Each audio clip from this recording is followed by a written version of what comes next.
Mystères et légendes. Présenté par Gabriel Massé.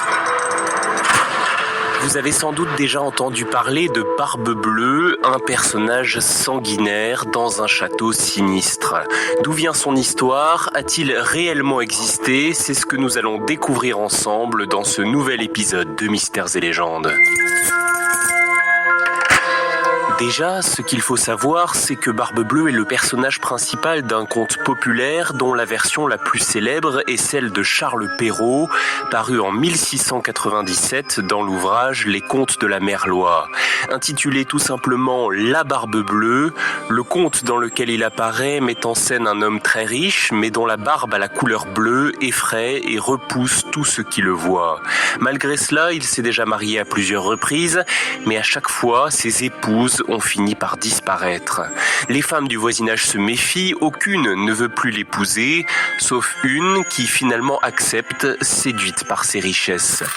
Quelque temps après leur mariage, Barbe Bleue part en voyage et confie à sa femme le trousseau de clés qui permet d'ouvrir toutes les portes du château.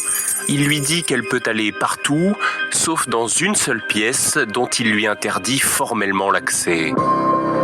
Bien entendu, la curiosité l'emporte et une fois son mari parti, la femme pénètre dans le cabinet interdit. Avec horreur, elle y découvre alors tous les corps des précédentes épouses, accrochés au mur. Terrorisée, elle laisse tomber la clé et lorsqu'elle la ramasse, elle est tachée de sang. Elle essaye de la laver par tous les moyens, sans toutefois y parvenir. C'est une clé magique. Dès le retour de Barbe Bleue, cette tâche lui révèle la désobéissance de son épouse. Furieux, il veut l'égorger à son tour. Heureusement, la femme attendait la visite de ses frères qui surgissent juste à temps pour la sauver. Le dénouement du conte est heureux. Barbe Bleue meurt, son épouse hérite de toute sa fortune et se remarie avec un homme bon. Qu'il est bon ce place! Bien entendu, il s'agit d'un conte, au même titre que Le Petit Chaperon Rouge ou La Belle au Bois dormant. C'est donc une histoire fictive, une œuvre littéraire qui veut donner une morale au lecteur. En deux mots, La Barbe Bleue parle de la curiosité dangereuse et déplacée au sein du mariage, la violation du jardin secret, voire même de l'infidélité qui peut se révéler fatale pour le couple. C'est cela, oui. Au-delà de toutes les interprétations littéraires que l'on pourrait donner de ce conte, l'histoire est devenue au fil du temps très populaire et on ne retient souvent que le personnage principal, Barbe Bleue, l'homme qui tuait ses femmes. Mais y a-t-il pour autant eu un vrai Barbe Bleue? On peut tout à fait supposer que l'auteur de ce conte, Charles Perrault certainement, même s'il y a une légère controverse sur le sujet, ait pu s'inspirer de personnages qui ont réellement existé. Il y a notamment 3 hommes qui pourraient lui avoir servi d'inspiration, car leurs existences présentent d'étranges similitudes avec le personnage sanguinaire, tout en étant antérieurs à l'écriture de cette histoire. Le premier, c'est Conomore, un roi breton ayant vécu au VIe siècle est réputé pour être particulièrement sanguinaire. Selon la légende, une prophétie apprend à Conomore que son propre fils causera un jour sa mort. Dès lors, le roi tue systématiquement ses épouses dès qu'elles attendent un enfant. Lorsque sa dernière femme, appelée Tréfine, tombe enceinte, elle essaye de s'enfuir. Conomore la rattrape et, fou de rage, lui tranche le cou. Le bon Saint Gildas la ressuscite en replaçant sa tête sur ses épaules. Elle donne alors naissance à un fils, le futur saint Trémeur. Dans une autre version de la légende, le roi Conomore décapite son fils. Saint Gildas remet la tête de l'enfant en place et l'envoie retrouver son père qui en meurt de terreur. Est-ce que tu as peur de la mort? Barbe Bleue aurait pu être inspirée également du roi d'Angleterre, Henri VIII, couronné en 1509. Déjà en raison de son physique, on le disait effrayant, avec sa carrure imposante et sa barbe rousse. Et puis surtout, il s'est marié à 6 reprises et a fait exécuter 2 de ses épouses. Il a d'abord obtenu l'annulation de son premier mariage avec Catherine d'Aragon après plus de 20 ans de vie conjugale. Officiellement, Henri VIII a remis en question la validité de leur union pour des raisons juridiques. juridique et théologique, mais en réalité il voulait se séparer d'elle car elle ne parvenait pas à lui donner un fils pour lui succéder. Malheureusement, sa deuxième épouse, Anne Boleyn, échoue également à lui donner un garçon. Il la fait arrêter pour adultère et inceste. 15 jours après sa décapitation, Henri VIII est déjà remarié. Cette troisième épouse meurt en lui donnant enfin un fils, Édouard. Il fait annuler ensuite son quatrième mariage et épouse Catherine Howard, l'une des dames de compagnie de la reine précédente. Cette cinquième femme a le malheur de prendre un amant. Elle est à son tour décapitée pour adultère. Enfin, pour la sixième et dernière fois, Henri VIII se marie à une riche veuve. Catherine part.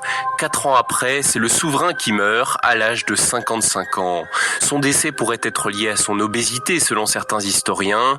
Une autre étude évoque les conséquences lointaines d'un traumatisme crânien reçu lors d'un tournoi de joute une dizaine d'années plus tôt. Je me croyais au tournoi de Saint-Cybar. Le dernier personnage historique qui a pu potentiellement inspirer Barbe-Bleue, c'est Gilles de Rais.